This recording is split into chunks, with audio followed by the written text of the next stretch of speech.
저는 지금도 해가 완전히 진 뒤에는 그 마을 이름을 입 밖으로 꺼내지 않습니다. 믿거나 말거나의 이야기가 아닙니다. 실제로 제가 겪었고 지금도 부모님은 그 일을 다른 사람 앞에서 이야기하지 말라고 합니다. 그날 이후 저는 귀신을 믿게 된 것이 아니라 사람이 절대로 이해할 수 없는 어떤 존재가 분명히 있다는 사실을 인정하게 되었습니다. 제 이름은 박성훈입니다. 올해 41살이고 경상남도 창원시에서 태어나 지금도 그 근처에서 살고 있습니다. 제가 겪은 일은 지금으로부터 약 13해 전 28살이던 가을에 시작됐습니다. 당시 저는 작은 건설회사의 측량 기사였습니다. 도로를 새로 놓거나 농수로를 정비하기 전에 현장을 조사하는 일이 제 업무였습니다. 일 때문에 시골 마을을 자주 다녔고 산속이나 논밭에서 혼자 하루를 보내는 일도 흔했습니다. 그때까지만 해도 저는 귀신 이야기라면 코웃음을 치던 사람이었습니다. 시골 어르신들이 해주는 이야기는 대부분 오래된 미신이라고 생각했습니다. 하지만 사람은 직접 겪기 전까지는 아무것도 모릅니다. 그해 10월 초였습니다. 회사에서는 창원 외곽 깊숙한 곳에 있는 작은 농촌 마을로 저를 보냈습니다. 마을 뒤편 야산을 지나 새로운 농로를 만들 계획이 있었고 제가 먼저 지형을 확인해야 했습니다. 지도에도 이름이 겨우 표시될 정도로 작은 마을이었습니다. 집은 스무채 남짓, 낮에도 사람이 거의 보이지 않았습니다. 마을 입구에는 오래된 느티나무 한 그루가 있었고 그 아래에는 낡은 평상이 하나 놓여 있었습니다. 차를 세우자 평상에 앉아있던 노인 세 분이 동시에 저를 바라봤습니다. 그 시선이 이상했습니다.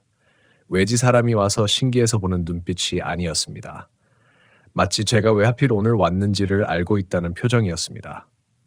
저는 인사를 드리고 측량 때문에 왔다고 설명했습니다. 한참 동안 말이 없던 할아버지 한 분이 천천히 입을 열었습니다. 오늘 안으로 끝내고 나가게. 저는 웃으면서 대답했습니다. 예, 하루면 끝날 것 같습니다. 그러자 다른 할머니가 고개를 저었습니다. 끝나도 해지기 전에 내려와. 그 말을 듣고도 저는 별 생각이 없었습니다. 시골에서는 산짐승이 많으니 조심하라는 뜻으로 받아들였습니다. 장비를 메고 야산으로 올라가기 시작했습니다. 산은 생각보다 조용했습니다. 가을인데도 새소리가 거의 들리지 않았습니다. 바람도 없었습니다. 오히려 너무 조용해서 제 발자국에서는 크게 들렸습니다. 측량은 순조롭게 진행됐습니다. 오전이 지나고 오후가 되면서서 예정했던 구간 대부분을 끝냈습니다. 문제는 마지막 지점이었습니다. 지도에는 작은 배가 하나가 표시되어 있었습니다. 지금은 사람이 살지 않는 집이라고만 적혀 있었습니다. 그 근처를 지나야 마지막 측량점을 확인할 수 있었습니다. 저는 대수롭지 않게 폐가 쪽으로 걸어갔습니다. 멀리서 보이는 집은 정말 오래돼 보였습니다. 지붕은 절반쯤 무너져 있었고 마당에는 허리 높이까지 잡초가 자라 있었습니다. 그런데 가까이 갈수록 이상한 점이 하나 보였습니다. 잡초가 무성한데도 집 입구까지만 길이 나 있었습니다. 최근 누군가 다닌 것처럼 풀이 눌려 있었습니다. 저는 순간 멈췄습니다. 혹시 노숙자가 사는 건 아닐까 생각했습니다. 하지만 사람 인기척은 없었습니다. 문도 반쯤 열린 채 바람도 없는데 천천히 흔들리고 있었습니다. 철컥, 철컥, 철컥. 규칙적으로 그 소리가 이상하게 귀에 오래 남았습니다. 측량기를 설치하고 기록을 남기는데 이상한 냄새가 풍겨왔습니다. 썩은 냄새도 아니고 흙 냄새도 아니었습니다. 비에 젖은 갯짚을 오래 방치했을 때 나는 냄새와 비슷했는데 그 안에 오래된 향 냄새가 섞여 있었습니다. 순간 등골이 서늘했습니다. 그 냄새를 맡은 기억이 있었기 때문입니다. 어릴 적 외할머니 장례식 때 맡던 냄새였습니다. 저는 괜히 고개를 저었습니다. 우연일 뿐이라고 생각했습니다. 기록을 마치고 장비를 정리하는데 폐가 안쪽에서 무언가 바닥을 긁는 소리가 들렸습니다. 사각, 사각, 사각. 처음에는 고양이라고 생각했습니다. 시골 폐가에는 들고양이가 많으니까요. 하지만 소리가 멈추더니 이번에는 사람 발소리처럼 들렸습니다. 천천히. 한 걸음, 그리고 또 한 걸음. 문 쪽으로 다가오는 소리였습니다. 저는 본능적으로 숨을 죽였습니다. 혹시 사람이 있는 건가 싶었습니다. 하지만 문 밖으로 나오는 사람은 없었습니다. 대신 열린 문이 아주 조금 더 벌어졌습니다. 삐걱. 그 소리가 이상할 정도로 크게 들렸습니다. 저는 용기를 내서 안을 들여다봤습니다. 아무도 없었습니다. 햇빛이 비스듬히 들어오고 있었고 먼지만 떠다녔습니다. 그런데 바닥에는 이상한 자국이 있었습니다. 맨발 자국이었습니다. 진흙도 아닌데 젖은 발자국처럼 검게 남아 있었습니다. 집 안쪽에서 문까지 이어져 있었습니다. 하지만 문 밖으로는 이어지지 않았습니다. 발자국은 문 앞에서 끝나 있었습니다. 저는 한동안 그 자리를 바라봤습니다. 설명이 되지 않았습니다. 안에서 밖으로 걸어왔다면 밖에도 자국이 있어야 했습니다. 반대로 밖에서 들어갔다면 안쪽으로 이어져야 했습니다. 그런데 딱 문턱에서 끝났습니다. 그때였습니다. 제 뒤에서 누군가 아주 작은 목소리로 말했습니다. 거기, 오래 서 있으면 안 돼. 너무 가까운 거리였습니다. 저는 놀라서 뒤를 돌아봤습니다. 아무도 없었습니다. 순간 심장이 미친 듯이 뛰기 시작했습니다. 산길에도 사람이 없었습니다. 분명히 제 귀 바로 뒤에서 들린 목소리였는데 아무것도 없었습니다. 저는 장비를 챙겨 서둘러 산을 내려가기 시작했습니다. 그런데 이상한 일이 하나 더 있었습니다. 분명 올라올 때는 1시간도 걸리지 않았던 길인데 내려가는 길이 끝나지 않았습니다. 같은 소나무가 계속 보였습니다. 같은 바위가 반복해서 나타났습니다. GPS를 확인했지만 신호가 계속 끊겼습니다. 휴대전화 시계는 오후 5시 12분에서 움직이지 않았습니다. 배터리는 충분했는데 시간만 멈춰 있었습니다. 그제야 처음으로 무서워졌습니다. 길을 잘못 든 것도 아닌데 계속 제자리였습니다. 심장이 빠르게 뛰고 손에서는 식은땀이 흘렀습니다. 그때 저 멀리에서 누군가 절 부르는 소리가 들렸습니다. 성훈아. 순간 온몸이 얼어붙었습니다. 그 목소리는 돌아가신 제 아버지의 목소리였습니다. 아버지는 제가 20살 때 사고로 세상을 떠났습니다. 세상에서 다시는 들을 수 없는 목소리였습니다. 그런데 분명히 산 아래쪽에서 저를 부르고 있었습니다. 성훈아, 이쪽이다. 저는 무의식적으로 그 소리가 들리는 방향으로 한 발을 내디뎠습니다. 그리고 바로 그 순간 머릿속에 마을 입구에서 만난 할머니의 말이 번개처럼 떠올랐습니다. 해가 지기 전에 내려와. 저는 이를 악물고 길을 막은 채 반대 방향으로 뛰기 시작했습니다. 뒤에서는 계속 아버지의 목소리가 들렸습니다. 점점 가까워졌습니다. 마치 제 바로 등 뒤까지 따라온 것처럼. 저는 귀를 두 손으로 틀어막은 채 정신없이 뛰었습니다. 뒤에서는 계속 아버지의 목소리가 들렸습니다. 성훈아 한 번. 성훈아 또 한 번. 살아생전 저를 부르던 그 억양과 너무도 똑같았습니다. 사람은 정말 이상한 존재입니다. 머리로는 절대 뒤를 돌아보면 안 된다는 걸 알고 있었지만 가슴 한편에서는 혹시 정말 아버지가 살아계신 건 아닐까 하는 말도 안 되는 생각이 계속 피어올랐습니다. 그게 가장 무서운 점이었습니다. 귀신이 무서운 것이 아니라 내가 그 목소리를 믿고 싶어진다는 사실이었습니다. 숨이 턱까지 차오를 정도로 달리다가 저는 커다란 바위 하나를 붙잡고 겨우 멈췄습니다. 숨을 고르며 뒤를 돌아보려는 순간이었습니다. 돌아보지 마! 이번에는 아주 거칠고 쉰 목소리였습니다. 깜짝 놀라 몸을 돌려보니 회색 작업복을 입은 노인이 서 있었습니다. 언제 나타났는지도 몰랐습니다. 등에 나무를 잔뜩 묶어지고 있었고 얼굴은 햇볕에 오래 그을려 깊은 주름이 패여 있었습니다. 노인은 저를 노려보며 다시 말했습니다. 뒤를 보면 따라온다. 저는 아무 말도 하지 못했습니다. 노인은 제 얼굴을 한참 바라보더니 혀를 짧게 찼습니다. 배가까지 갔구먼. 그 한마디에 온몸에 소름이 돋았습니다. 제가 폐가에 갔다는 이야기는 누구에게도 하지 않았습니다. 노인은 제 대답도 듣지 않고 제 팔을 거치게 잡았습니다. 빨리 내려가. 방금. 묻지 마. 노인의 표정은 단호했습니다. 평범한 경고가 아니었습니다. 정말 무언가를 두려워하는 사람의 얼굴이었습니다. 저는 그대로 노인을 따라 산길을 내려가기 시작했습니다. 이상한 일은 바로 그때 벌어졌습니다. 분명 조금 전까지 아무리 걸어도 끝나지 않던 길이 불과 10분도 지나지 않아 마을 입구로 이어졌습니다.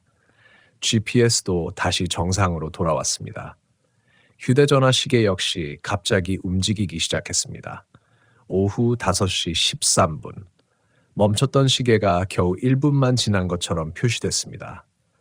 하지만 제 체감으로는 적어도 30분 이상 산속을 헤매고 있었습니다. 도무지 설명할 수 없었습니다. 마을 어귀에 도착하자 평상에 앉아있던 노인들이 모두 일어나 저를 바라봤습니다. 아까보다 표정이 훨씬 굳어 있었습니다. 제가 다가가자 한 할머니가 가장 먼저 물었습니다. 들었지? 순간 심장이 철렁 내려앉았습니다. 저는 아무 말도 하지 못했습니다. 누가 불렀어? 이번에는 다른 할아버지가 물었습니다. 저는 한참을 망설이다가 겨우 입을 열었습니다. 아버지 목소리였습니다. 그 말을 하는 순간 분위기가 얼어붙었습니다. 세 사람 모두 동시에 한숨을 내쉬었습니다. 마치 이미 예상하고 있었다는 듯한 표정이었습니다. 회색 작업복을 입은 노인이 담배를 하나 꺼내 불었습니다. 손끝이 아주 조금 떨리고 있었습니다. 안 따라갔으니 다행이네. 무슨 말씀이십니까? 노인은 담배에 불을 붙인 뒤 잠시 연기만 내뿜었습니다. 그리고 아주 천천히 입을 열었습니다. 그 산은 해가 기울면 사람 목소리를 흉내낸다. 저는 웃어 넘기려고 했습니다. 하지만 웃음이 나오지 않았습니다. 조금 전까지 제가 겪은 일이 너무 생생했기 때문입니다. 예전부터 그랬습니까? 노인은 고개를 끄덕였습니다. 처음에는 가족 목소리로 부른다. 대답하면 가까워지고 따라가면 못 내려온다. 순간 등줄기를 식은땀이 타고 흘렀습니다. 저는 애써 침착한 척 물었습니다. 실종된 사람이 있었습니까? 이번에는 아무도 바로 대답하지 않았습니다. 잠시 침묵이 이어졌습니다. 그러다 가장 연세가 많아 보이는 할아버지가 조용히 말했습니다. 있었지. 그는 느티나무 뒤편 산을 한동안 바라봤습니다. 50해 동안 6명. 그 숫자가 제 머릿속에 오래 남았습니다. 6명. 사고도 아니고 한 마을에서, 같은 산에서. 그는 계속 이야기를 이어갔습니다. 전부 가족 목소리를 들었다더라. 그 말은 이상하게도 거짓말처럼 들리지 않았습니다. 오히려 제가 직접 겪은 일과 너무 잘 맞아떨어졌습니다. 그날 저는 예정대로 창원 시내로 돌아갈 생각이었습니다. 하지만 회사에서 문제가 생겼습니다. 측량 자료 하나가 빠졌다는 연락이 온 것입니다. 다음 날 오전에 다시 올라가 확인해야 했습니다. 순간 얼굴이 굳었습니다. 저는 단호하게 말했습니다. 다른 사람 보내면 안 됩니까? 팀장은 웃으며 대답했습니다. 하루만 더 고생해. 당시에는 그 일이 얼마나 큰 후회를 남길지 몰랐습니다. 마을에는 숙박시설이 없었습니다. 결국 이장님의 집 빈방에서 하룻밤 묵게 되었습니다. 이장님 부부는 70이 넘은 분들이었는데 이상할 정도로 친절했습니다. 저녁밥도 차려주셨습니다. 된장찌개와 고등어구이. 평범한 시골 밥상이었지만 긴장이 풀리면서 허겁지겁 먹었습니다. 식사가 끝난 뒤 이장님은 문을 잠그더니 작은 소주병 하나를 꺼냈습니다. 자네한테는 말해둬야겠네. 그 말에 저는 술잔을 내려놓았습니다. 이장님은 천천히 이야기를 시작했습니다. 저 폐가 말이야. 저는 자연스럽게 몸을 앞으로 숙였습니다. 원래는 사람이 살던 집이었네. 언제까지요? 30년 전쯤. 그 집에는 노부부와 외동아들이 살았다고 했습니다. 농사도 열심히 짓고 남들과 다를 것 없는 평범한 가족이었다고 합니다. 문제는 어느 장마철에 시작됐습니다. 아들이 산에 올라간 뒤 돌아오지 않았습니다. 사흘 동안 마을 사람들이 모두 찾아다녔지만 흔적조차 없었습니다. 결국 실종으로 처리됐습니다. 그런데 아들이 사라진 뒤부터 노모가 이상한 말을 하기 시작했습니다. 매일 밤 아들이 집 앞에서 부른다. 처음에는 모두 슬픔 때문에 환청을 듣는다고 생각했습니다. 하지만 노모는 매일 밤 문을 열려고 했습니다. 남편이 겨우 붙잡았다고 합니다. 엄마, 엄마. 아들이 문 밖에서 계속 그렇게 부른다고 했습니다. 어느 날 밤, 남편이 잠깐 잠든 사이 노모는 문을 열고 밖으로 나갔습니다. 그리고 다시는 돌아오지 않았습니다. 마을 사람들이 새벽까지 찾아다지만 찾지 못했습니다. 며칠 뒤 산속 계곡에서 시신이 발견됐습니다. 발목엔 상처 하나 없었습니다. 넘어진 흔적도 없었습니다. 그런데 얼굴에는 아주 이상한 표정이 남아 있었다고 합니다. 웃고 있었다는 것입니다. 그 이야기를 듣는 동안 저는 계속 손에 땀이 났습니다. 왜인지 모르게 폐가에서 봤던 젖은 발자국이 떠올랐습니다. 이장님은 말을 멈추지 않았습니다. 그 뒤로 남편도 혼자 살았는데 그는 깊게 한숨을 쉬었습니다. 어느 날부터 자기도 아들 목소리가 들린다고 했네. 그리고 어느 겨울 그 사람도 없어졌어. 방 안이 조용해졌습니다. 벽시계 초침 소리만 유난히 크게 들렸습니다. 똑, 똑, 똑 그때였습니다. 밖에서 아주 희미하게 개 짖는 소리가 들렸습니다. 한 마리가 아니었습니다. 마을 개들이 동시에 같은 방향을 향해 짖고 있었습니다. 이장님 부부의 얼굴이 동시에 굳어졌습니다. 이장님은 말없이 창문을 닫았습니다. 커튼까지 모두 쳤습니다. 그리고 낮은 목소리로 말했습니다. 오늘은 창문 열지 말게. 왜 그렇습니까? 잠시 침묵, 그리고 아주 작은 목소리. 가끔 그는 침을 삼켰습니다. 밤에는 집 밖에서 이름을 부르는 소리가 들리네. 제 심장이 다시 빠르게 뛰기 시작했습니다. 그 말을 듣자마자 정말로 창문 너머 어둠 속 어디선가 누군가 아주 또렷하게 제 이름을 불렀습니다. 성훈아. 이번에는 아버지 목소리가 아니었습니다. 이번에는 제 어머니의 목소리였습니다. 성훈아. 창문 너머에서 들려온 어머니의 목소리는 너무도 자연스러웠습니다.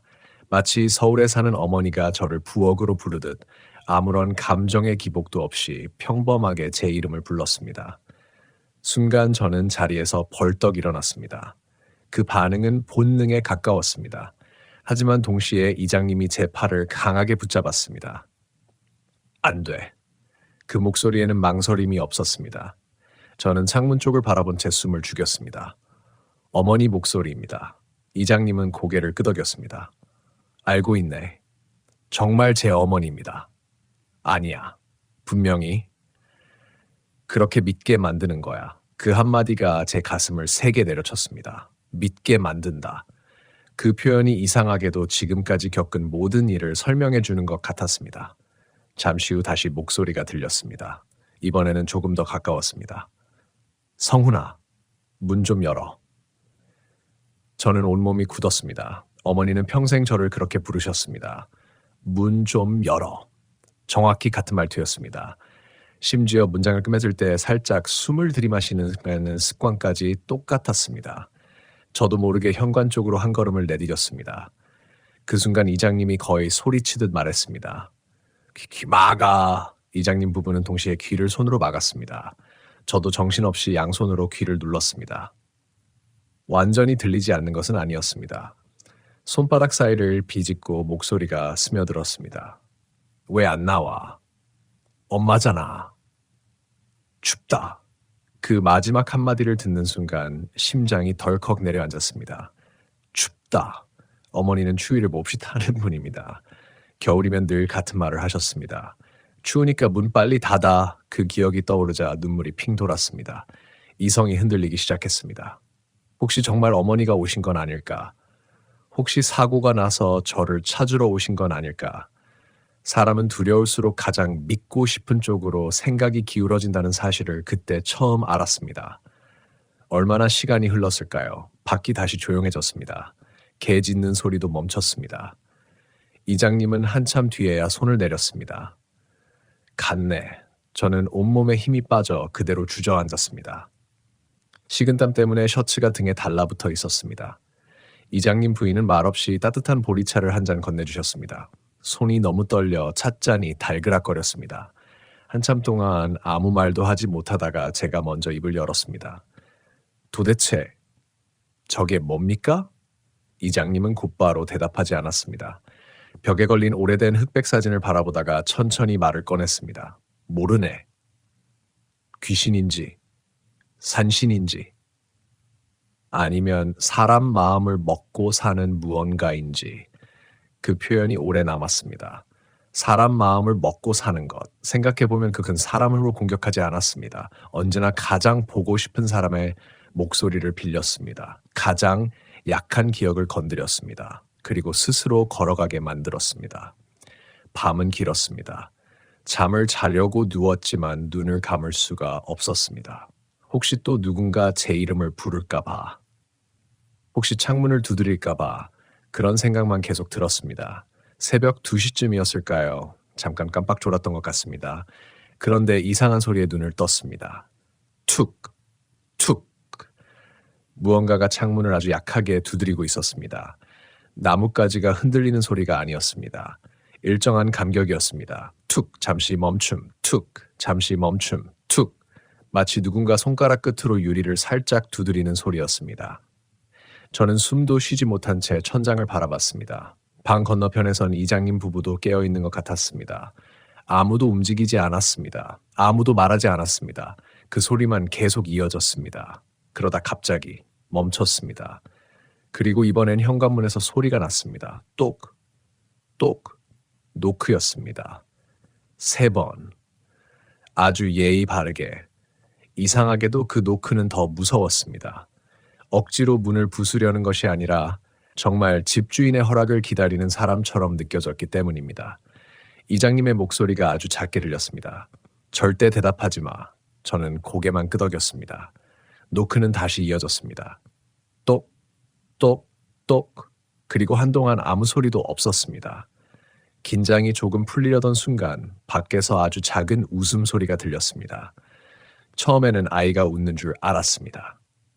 하지만 점점 그 웃음소리는 여러 사람의 웃음처럼 변했습니다. 남자, 여자, 아이, 노인, 서로 다른 목소리가 아주 낮게 웃고 있었습니다. 마치 집을 빙 둘러싸고 있는 것처럼. 저는 손톱이 손바닥을 파고드는 것도 느끼지 못한 채 이를 악물었습니다. 그 웃음은 몇 분쯤 계속되다가 새벽닭이 울기 시작하자 거짓말처럼 사라졌습니다. 동이 틀 무렵이 되어서야 겨우 숨을 돌릴 수 있었습니다. 아침 식사를 하는 동안에도 아무도 그 일을 먼저 꺼내지 않았습니다. 이장님은 밥을 다 드신 뒤 조용히 말씀하셨습니다. 오늘 산에 다시 올라가야 하지? 저는 잠시 망설였습니다. 솔직히 가고 싶지 않았습니다. 하지만 회사에서는 측량 자료가 꼭 필요했습니다. 그 일을 마치지 못하면 공사가 미뤄지고 손해도 커질 수 있었습니다. 결국 저는 고개를 끄덕였습니다. 다녀오겠습니다. 이장님은 방 안으로 들어가더니 낡은 붉은 천주머니 하나를 가져오셨습니다. 안에는 작은 소금 주머니와 오래된 나무 부적이 들어 있었습니다. 미신이라고 생각하면 버려도 되네. 저는 말없이 그것을 받아 주머니에 넣었습니다. 어제였다면 웃어 넘겼을 겁니다. 하지만 하룻밤 사이에 제 생각은 완전히 달라져 있었습니다. 마을을 나서기 전 어제 평상에 앉아 계시던 노인들이 다시 저를 불렀습니다. 회색 작업복을 입은 노인이 제 손목을 붙잡더니 말했습니다. 오늘은 해보다 그림자를 봐. 그림자요? 네, 그림자 말고. 그는 산을 바라보며 덧붙였습니다. 따라오는 그림자가 있으면 뛰어. 그 말을 이해하지 못한 채 저는 산으로 향했습니다. 아침 햇살은 맑았습니다. 어젯밤의 공포가 거짓말처럼 느껴질 정도였습니다. 새소리도 들렸고 바람도 불었습니다. 정말 내가 너무 예민했던 걸까? 잠시 그런 생각까지 들었습니다. 하지만 폐가가 보이기 시작하는 순간 주변은 다시 조용해졌습니다. 새소리가 끊겼습니다. 바람도 멈췄습니다. 마치 산 전체가 숨을 참는 것 같았습니다. 저는 서둘러 부족한 측량을 마치려 했습니다. 자료를 확인하고 마지막 좌표를 기록한 뒤 장비를 접었습니다. 이제 내려가면 된다. 그렇게 생각하며 몸을 돌린 순간 제 시선이 땅에 멈췄습니다. 햇빛 아래 제 그림자가 길게 드리워져 있었습니다. 그런데 제 그림자 옆에 또 하나의 그림자가 있었습니다. 아무도 서 있지 않았는데 분명 사람의 형체를 한 그림자가 제 그림자와 나란히 서 있었습니다. 심장이 멎는 줄 알았습니다. 저는 천천히 고개를 들었습니다. 주변에는 아무도 없었습니다. 하지만 땅에는 여전히 2개의 그림자가 선명하게 드리워져 있었습니다. 그리고 그 순간 옆에 있던 2번째 그림자가 천천히 제 그림자를 향해 고개를 돌렸습니다. 제 숨이 그대로 멎는 것 같았습니다. 사람은 극도의 공포를 느끼면 비명을 지르지 못한다는 말을 그때 처음 이해했습니다. 목도 움직이지 않았고 다리도 굳었습니다. 저는 눈앞에 땅만 바라보고 있었습니다. 햇빛 아래에는 분명 두 개의 그림자가 있었습니다. 하나는 제 것이었습니다. 제가 숨을 들이마실 때마다 어깨가 미세하게 움직였고 손이 떨릴 때마다 그림자도 함께 흔들렸습니다. 하지만 다른 하나는 달랐습니다. 가만히 서 있었습니다. 제가 움직여도 따라 움직이지 않았습니다. 그리고 천천히, 아주 천천히 제 그림자를 향해 몸을 돌리고 있었습니다. 그 순간 아침에 들었던 노인의 말이 머릿속을 스쳐 지나갔습니다. 따라오는 그림자가 있으면 뛰어. 저는 더 이상 확인하지 않았습니다. 장비를 움켜쥔 채 그대로 산길을 향해 달리기 시작했습니다. 뒤를 돌아볼 용기는 없었습니다. 발밑에 낙엽이 사방으로 튀었고 나뭇가지가 얼굴을 스쳐 지나갔습니다. 숨은 금세 턱끝까지 차올랐습니다. 그런데 몇 걸음 뛰지 않았을 때 이상한 점을 깨달았습니다. 제 발소리 말고도 하나의 발소리가 더 들렸습니다. 사각, 사각, 사각. 처음에는 제 발소리가 메아리처럼 들리는 줄 알았습니다. 하지만 아니었습니다. 제가 멈추면 그 발소리도 한 박자 늦게 멈췄습니다. 제가 뛰기 시작하면 그 발소리도 다시 따라왔습니다. 거리는 일정했습니다. 항상 제 등 뒤 서너 걸음 정도. 가까워지지도 않았고 멀어지지도 않았습니다. 저는 이를 악물었습니다. 뒤를 돌아보지 마. 계속 그렇게 스스로에게 말했습니다. 하지만 인간의 호기심은 공포보다도 강할 때가 있습니다. 산길이 잠시 넓어지는 지점에 이르렀을 때 저는 본능적으로 왼쪽을 흘끗 바라봤습니다. 아무도 없었습니다. 그러나 시야 끝에서 무언가가 스쳐 지나가는 것이 보였습니다. 검은 옷자락처럼 아니면 사람의 팔처럼. 확신할 수 없었습니다. 저는 다시 달렸습니다. 이번에는 주머니 속에서 무언가가 제 허벅지를 툭툭 치는 것이 느껴졌습니다. 이장님이 준 붉은 천주머니였습니다. 이상하게도 그것이 손에 잡히는 순간 심장이 조금 진정되는 느낌이 들었습니다. 저는 무의식적으로 그 주머니를 꽉 움켜쥐었습니다. 그 순간 등 뒤의 발소리가 멈췄습니다. 정말 거짓말처럼 사각, 사각, 사각 계속 이어지던 소리가 완전히 사라졌습니다. 저는 계속 뛰었습니다. 한참을 달려 마을 입구에 느티나무가 보였을 때에야 겨우 멈출 수 있었습니다. 숨을 헐떡이며 뒤를 돌아봤습니다. 산길에는 아무도 없었습니다. 햇빛만 조용히 비치고 있었습니다. 마을 노인들이 제 얼굴을 보더니 아무 말 없이 서로를 바라봤습니다. 제가 먼저 입을 열었습니다. 그림자가 있었습니다. 회색 작업복 노인의 얼굴이 굳어졌습니다.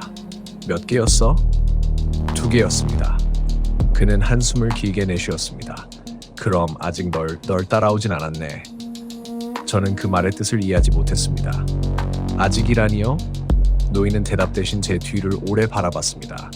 그러더니 제 어깨를 손으로 툭 털었습니다. 마치 먼지를 털어내듯. 1번, 2번, 3번. 그리고 나서야 안도의 한숨을 내쉬었습니다. 괜찮네. 뭘 보신 겁니까? 안 붙었어. 그 말은 제 등골을 다시 서늘하게 만들었습니다. 붙는다. 마치 사람에게 들러붙는 무언가가 있다는 뜻처럼 들렸습니다. 측량 자료를 모두 정리한 뒤 저는 곧장 회사로 돌아왔습니다. 상사에게는 산에서 길을 잃었다는 이야기만 했습니다. 목소리 이야기도, 그림자 이야기도 누구에게도 하지 않았습니다. 분명 미친 사람 취급을 받을 것이 뻔했기 때문입니다. 며칠이 지나면서 저도 조금씩 안정을 되찾았습니다. 바쁜 공사 현장을 오가다 보니 그 마을은 점점 기억 속에서 멀어지는 것 같았습니다. 하지만 정확히 일주일 뒤 이상한 일이 다시 시작됐습니다. 퇴근을 하고 원룸에 돌아온 저녁이었습니다. 현관문을 열자 아주 익숙한 냄새가 났습니다. 젖은 볏짚, 그리고 오래된 향 냄새. 순간 심장이 철렁 내려앉았습니다. 그 냄새였습니다. 폐가 앞에서 맡았던 바로 그 냄새. 저는 급히 집안을 둘러봤습니다. 창문도 닫혀 있었고 물이 센 흔적도 없었습니다. 냉장고도 정상이었습니다. 하지만 냄새는 분명히 방 안 전체에 퍼져 있었습니다. 한참 후 창문을 모두 열어놓으니 겨우 사라졌습니다. 착각이겠지. 저는 그렇게 스스로를 설득했습니다. 그러나 다음 날 아침 더 설명하기 어려운 일이 벌어졌습니다. 출근 준비를 하다가 현관 앞에 젖은 발자국 하나를 발견한 것입니다. 맨발 자국. 딱 하나. 발끝은 집안을 향하고 있었습니다. 저는 한동안 그 자리를 바라봤습니다. 혹시 제 발자국인가 싶었습니다. 하지만 저는 슬리퍼를 신고 다녔습니다. 게다가 밤새 비도 오지 않았습니다. 수건으로 닦아보니 금방 사라졌습니다. 누군가 장난을 친 건가? 그렇게 넘기려 했습니다. 하지만 그날 밤에도, 그 다음날 밤에도 같은 냄새가 반복됐습니다. 그리고 이상하게도 매번 시계가 새벽 2시 17분을 지나면 시작됐습니다. 처음에는 냄새, 그 다음에는 아주 희미한 발소리, 사각, 복도에서 들리는 것 같기도 하고 천장에서 들리는 것 같기도 했습니다. 아파트 복도를 확인해도 아무도 없었습니다. 관리사무소 CCTV도 확인했지만 제 층에는 아무도 지나가지 않았습니다. 그런데 소리는 분명히 들렸습니다. 사각. 마치 맨발로 젖은 바닥을 걷는 사람처럼. 잠을 제대로 잘 수 없게 된 것은 그 무렵부터였습니다. 눈을 감으면 산이 떠올랐습니다. 폐가가 떠올랐습니다.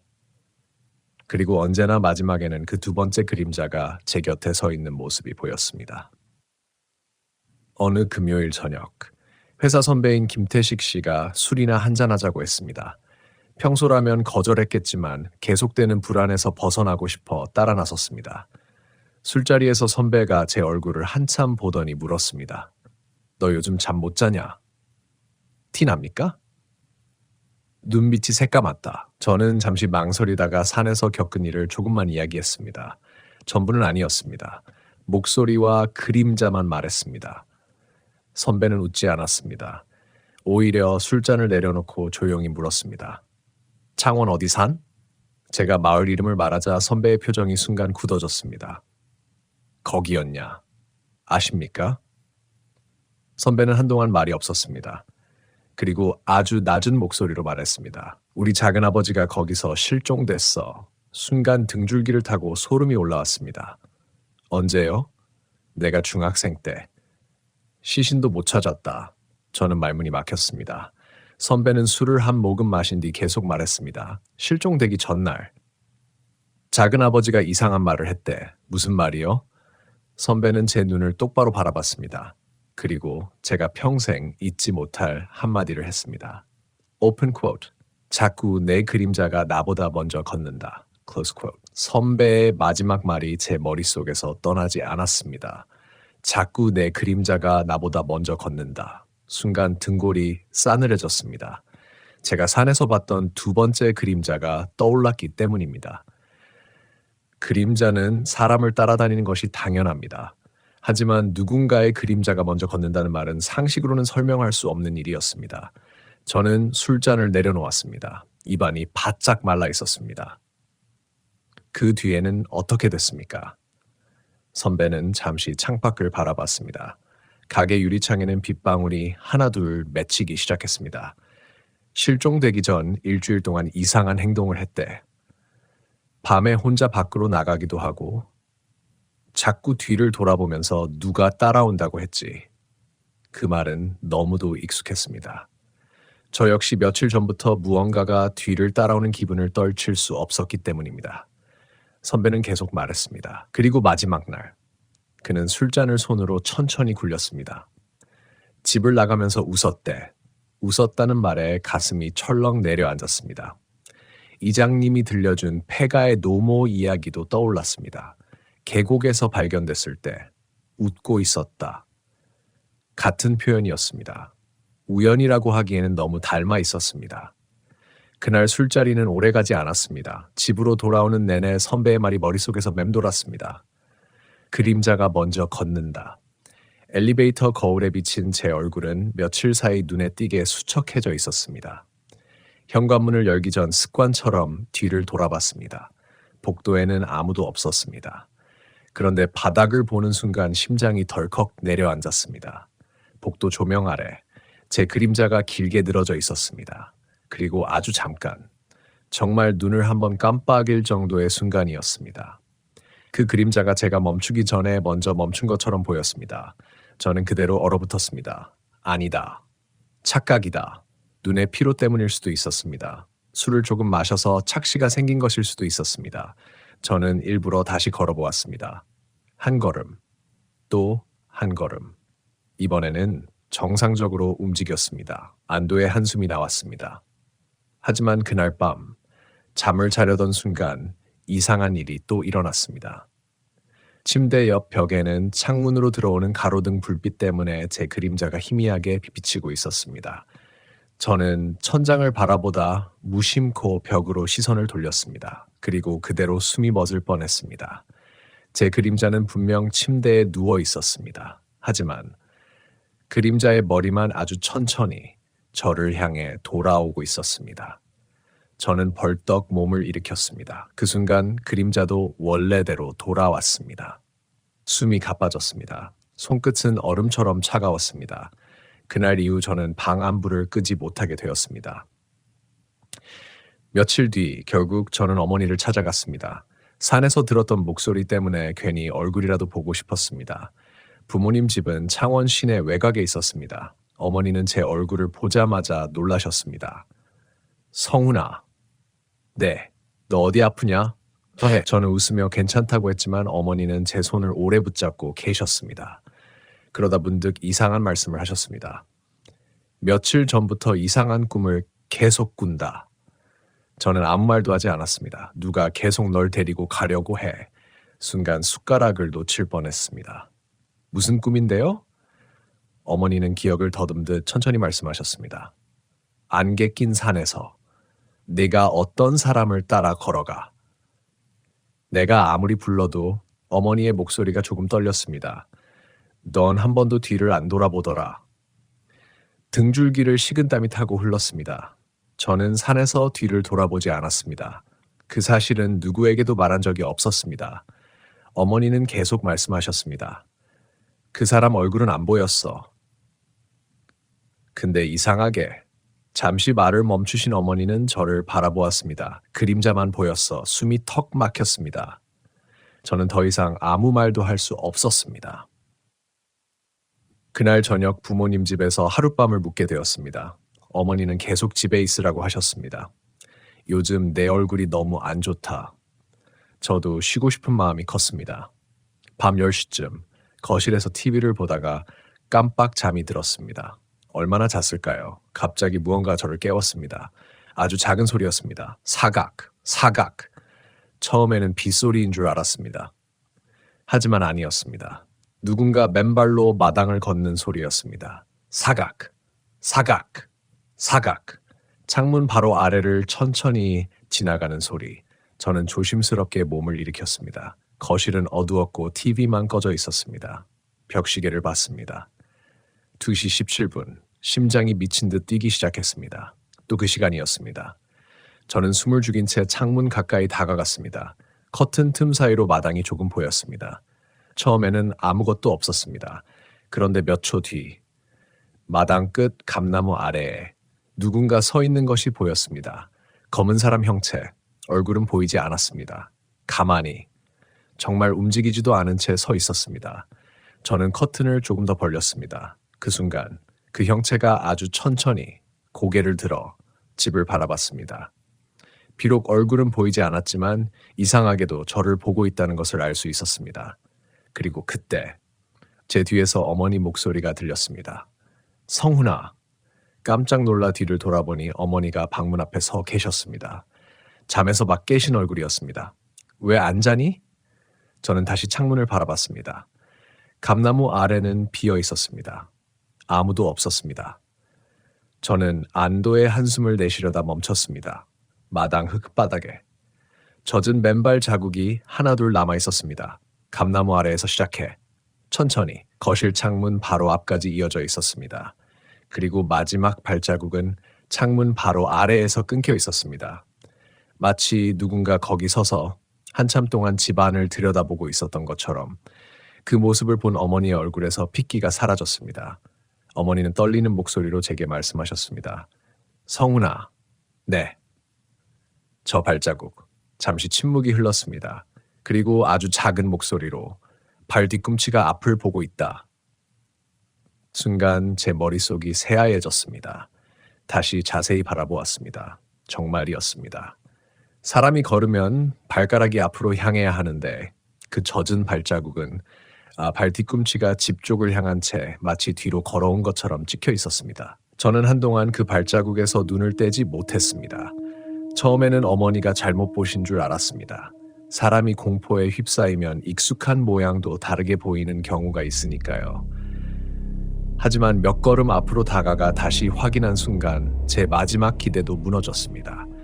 정말 발 뒤꿈치가 집을 향하고 있었습니다. 발가락은 감나무 쪽을 향한 채 찍혀 있었는데 발자국의 간격은 분명히 집을 향해 가까워지고 있었습니다. 마치 누군가가 몸은 감나무를 바라본 채 뒤로 천천히 걸어와 창문 앞에 섰던 것처럼. 사람이라면 그렇게 걷기 어렵습니다. 게다가 젖은 흙은 발을 끌면 흔적이 남습니다. 하지만 그 발자국은 하나하나 너무도 또렷했습니다. 저도 모르게 창문 손잡이에 손을 댔습니다. 밖으로 나가 확인해야 하나? 그 생각이 스쳐 지나간 순간 어머니가 제 손목을 꽉 붙잡았습니다. 열지 마. 그 목소리는 거의 애원에 가까웠습니다. 엄마, 누군가 장난을. 아니야. 어머니는 제 말을 끊었습니다. 저건 사람이 아니야. 평생 저를 현실적으로 키우셨던 어머니에게서 그런 말을 듣게 될 줄은 상상도 하지 못했습니다. 미신을 믿지 않던 분이었습니다. 무당을 찾아간 적도 없고 점집을 좋아하지도 않았습니다. 그런 어머니가 떨리는 손으로 제 손목을 붙잡고 있었습니다. 잠시 후 아버지 대신 저를 키워주셨던 외삼촌까지 집으로 오셨습니다. 새벽에 어머니가 급히 전화를 드렸던 모양입니다. 외삼촌은 마당을 둘러보더니 말없이 담배를 꺼내 물었습니다. 한참 동안 발자국만 바라보던 그는 조용히 입을 열었습니다. 이거 산에서 따라온 거다. 저는 깜짝 놀랐습니다. 무슨 말씀이세요? 외삼촌은 제게 묻지 않았습니다. 대신 어머니를 향해 물었습니다. 예, 어디 산 다녀왔지? 순간 방 안 공기가 무겁게 가라앉았습니다. 저는 결국 창원 외곽 마을에서 있었던 일을 처음부터 끝까지 모두 털어놓았습니다. 해가, 목소리, 두 번째 그림자, 그리고 밤마다 반복되는 냄새와 발소리. 외삼촌은 제 이야기를 끝까지 듣더니 긴 한숨을 내쉬었습니다. 예전에도 있었다. 예? 내가 20살 무렵에도 비슷한 일이 있었어. 저는 처음 듣는 이야기였습니다. 외삼촌은 원래 말을 아끼는 분이라 가족들도 거의 몰랐던 일이라고 했습니다.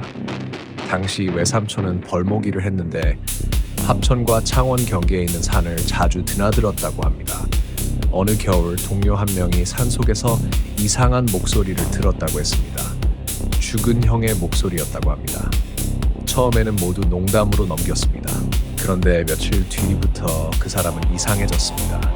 사람들과 이야기하다가도 갑자기 뒤를 돌아봤고 햇빛 아래에서는 자기 그림자를 오래 내려다보곤 했습니다. 그리고 어느 날 점심을 먹다가 이런 말을 했다고 합니다. 오픈 쿼트. 내 그림자가 나보다 숨을 먼저 쉰다. 클로즈 쿼트. 그 말을 들은 순간 제 심장이 철렁 내려앉았습니다. 저도 며칠 전 벽에 비친 그림자가 먼저 움직이는 것을 봤기 때문입니다. 외삼촌은 담배를 비벼 끄며 말을 이었습니다. 우린 다 웃었지. 근데 사흘 뒤 없어졌어. 결국 그 사람도 발견되지 않았다고 했습니다.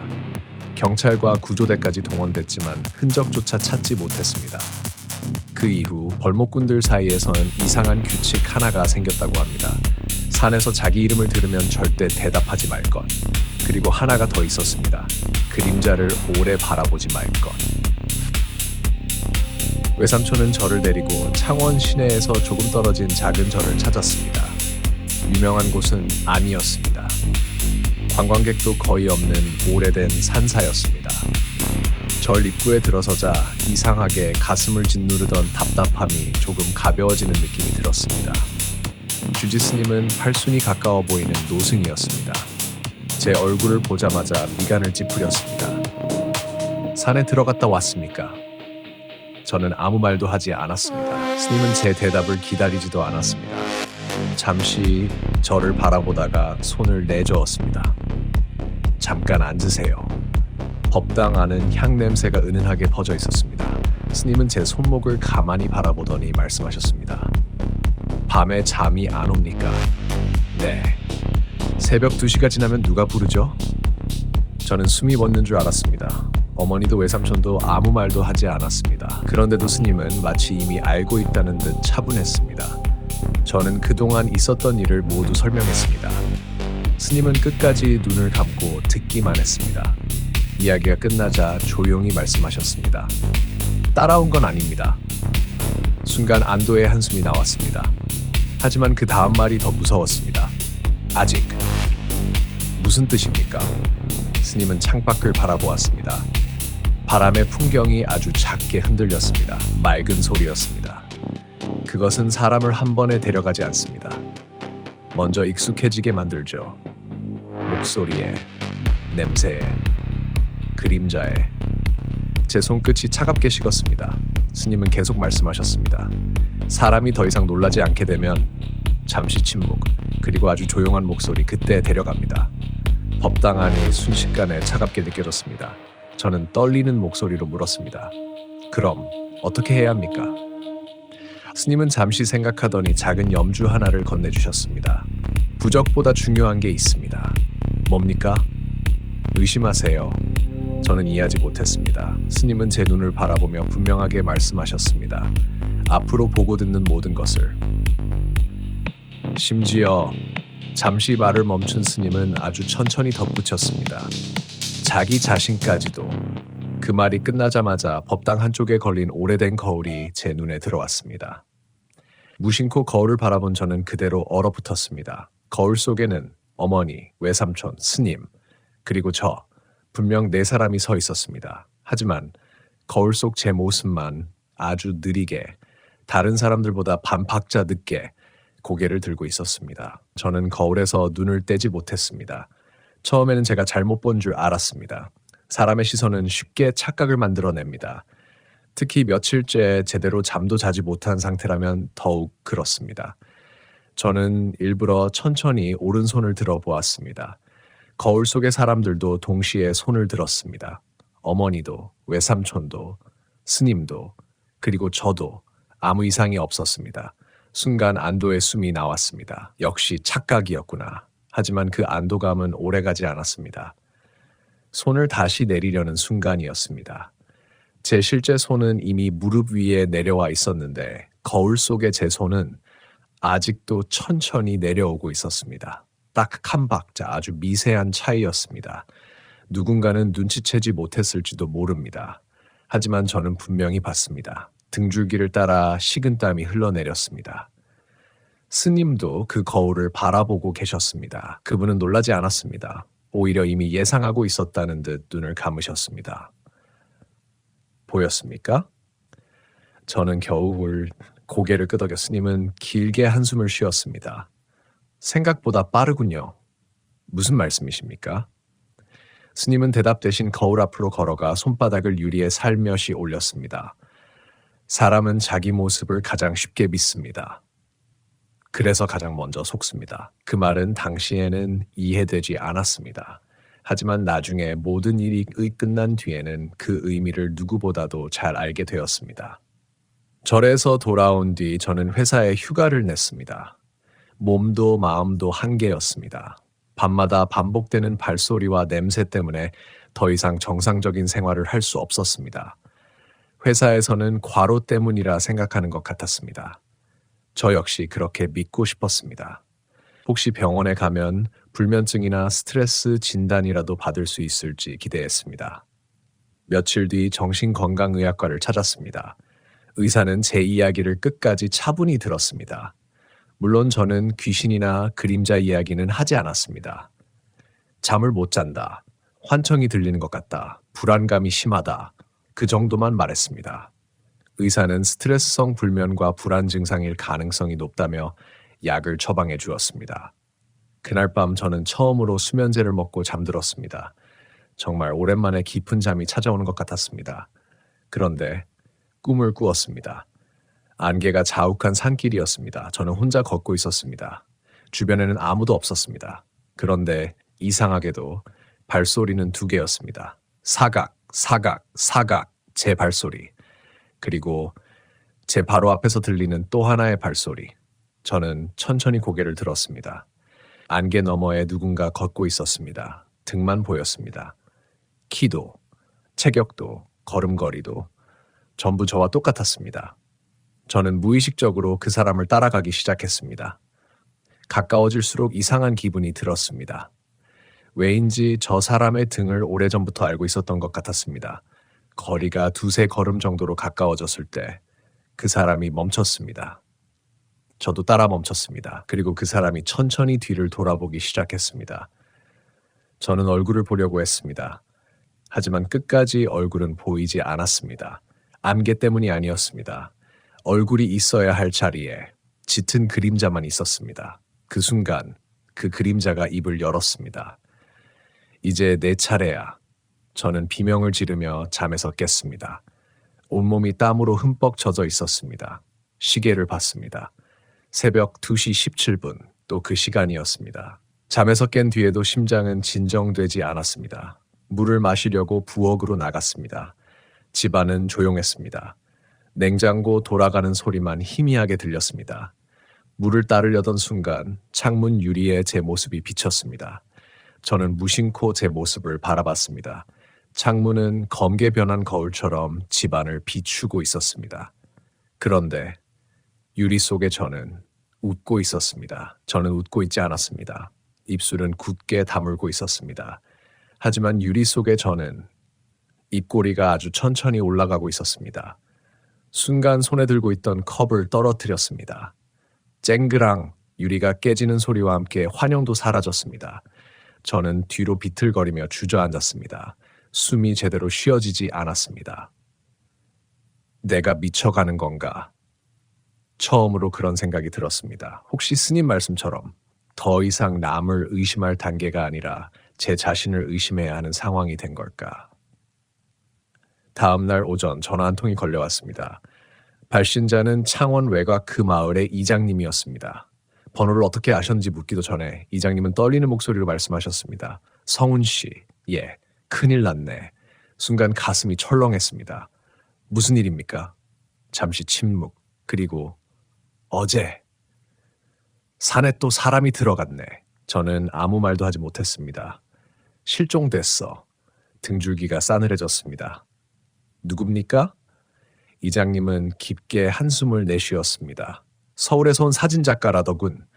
알고 보니 폐가 사진을 찍으러 혼자 산에 올라갔다고 했습니다. 저는 문득 인터넷에서 본 글 하나가 떠올랐습니다. 창원에 버려진 폐가, 숨겨진 흉가 명소, 사람들은 그런 장소를 호기심으로 찾곤 합니다. 하지만 그 호기심이 어떤 결과를 가져오는지는 아무도 알지 못합니다. 경찰과 소방대가 수색을 시작했지만 아직 발견하지 못했다고 했습니다. 전화를 끊으려던 순간 이장님이 마지막으로 말했습니다. 성훈 씨. 예, 그 사람 카메라가 발견됐네. 사진을 확인했는데 이장님의 목소리가 떨렸습니다. 사진마다. 잠시 침묵, 그리고 아주 낮게. 같은 사람이 서 있었어.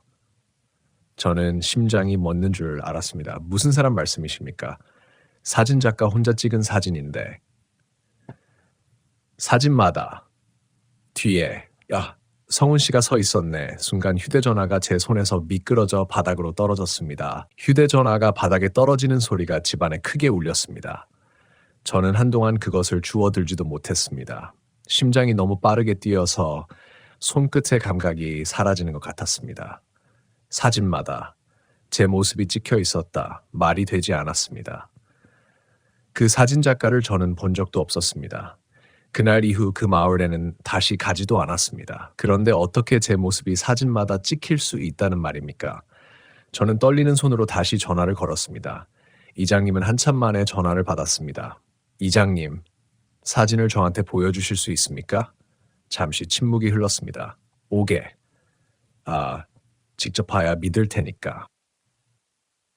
다음날 새벽, 저는 다시 그 마을로 향했습니다. 솔직히 가고 싶지 않았습니다.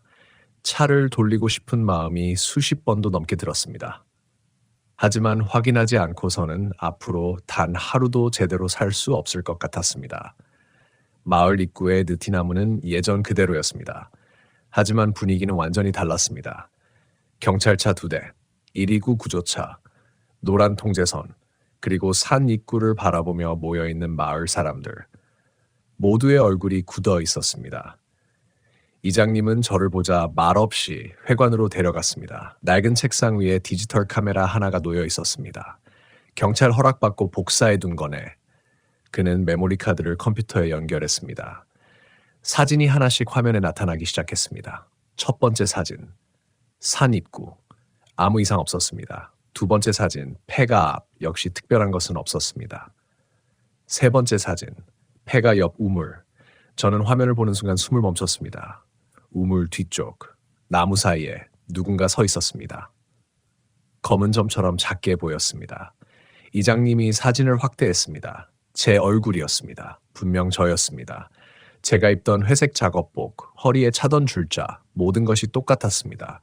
하지만 저는 그날 거기에 없었습니다. 더 무서운 것은 표정이었습니다. 사진 속 저는 환하게 웃고 있었습니다. 저는 그런 표정을 지은 적이 없었습니다. 이장님은 다음 사진을 넘겼습니다. 폐가 내부, 빈 방, 무너진 천장, 그리고 방문 틈. 거기에도 제가 서 있었습니다. 다음 사진, 산길, 나무 뒤, 또 저였습니다.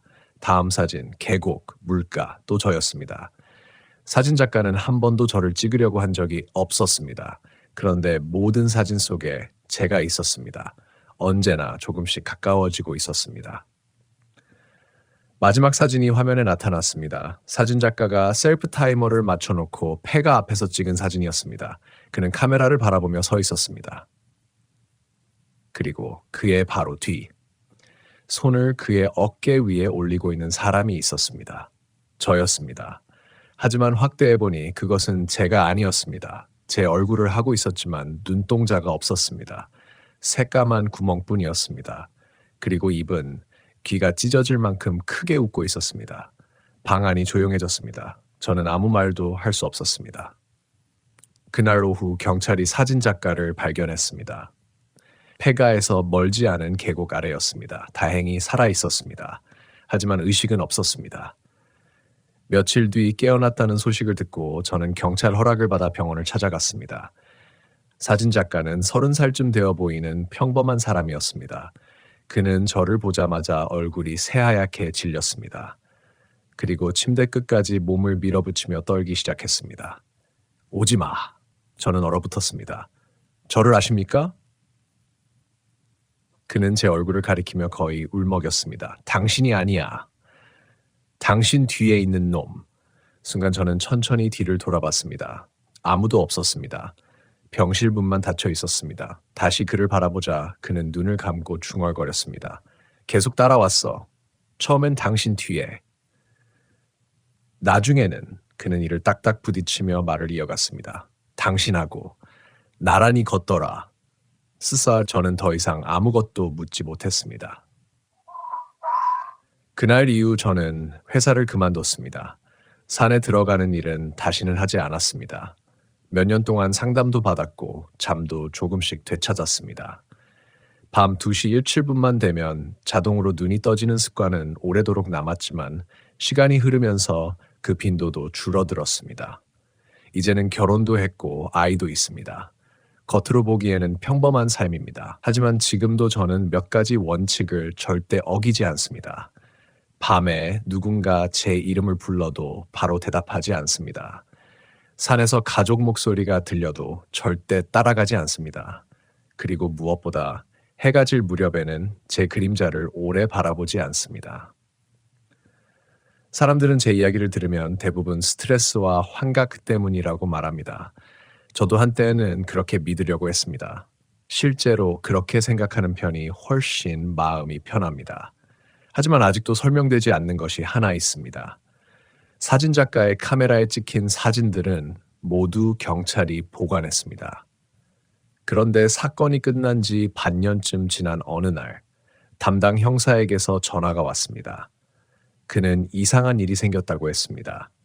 증거물 보관실에서 메모리 카드를 다시 확인하는데 마지막 사진 한 장이 더 발견됐다는 것이었습니다. 이상하게도 처음 조사할 때는 없던 사진이라고 했습니다. 형사는 장난이라고 생각했지만 그래도 제게 보여주는 것이 맞겠다고 했습니다. 저는 경찰서에서 그 사진을 직접 봤습니다. 사진은 폐가도, 계곡도, 산도 아니었습니다. 제 원룸 현관 앞이었습니다. 촬영 날짜를 보는 순간 저는 피가 식는 기분이 들었습니다. 그 사진은 사진작가가 실종된 다음 날 밤, 제가 혼자 원룸에서 잠들어 있던 시간에 찍혀 있었습니다. 사진 속에는 현관문 앞에 서 있는 제 모습이 있었습니다. 잠옷 차림이었습니다. 하지만 저는 그 시간에 밖으로 나온 적이 없습니다. 더 이상한 것은 사진 속 저는 카메라를 향해 웃고 있었지만 현관문 유리에는 제 뒷모습이 비치고 있었습니다. 그리고 유리 속 뒷모습 옆에는 또 하나의 그림자가 서 있었습니다.